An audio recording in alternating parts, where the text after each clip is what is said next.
equals does your device need fixing? We offer a free diagnosis. We pick up and deliver right to your door, no calls or travel needed. We send you a quote before repairing, and only go ahead if you approve it. Easy, transparent, and professional. Link in description. To maintain your Lenovo ThinkPad, start by gathering your tools. You'll need a screwdriver set, compressed air, and a microfiber cloth. First, power down your laptop and unplug it. Remove the back panel using the appropriate screwdriver. Keep track of the screws. They can be small and easy to lose. Once the panel is off, visually inspect the internal components. Look for dust buildup around the fans and vents. Use compressed air to gently clean these areas. This helps prevent overheating and improves performance. Next, check the battery connections. Ensure they are secure and free from corrosion.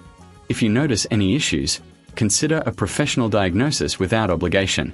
After cleaning, replace the back panel and secure it with the screws. Remember, if you prefer, you can opt for pickup and delivery at your home. This way, you won't have to worry about no calls, no travel. Finally, if you need repairs, always ask for a quote before repair.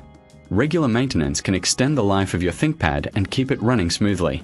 Does your device need fixing? We offer a free diagnosis. We pick up and deliver right to your door, no calls or travel needed. We send you a quote before repairing, and only go ahead if you approve it. Easy, transparent, and professional. Link in description.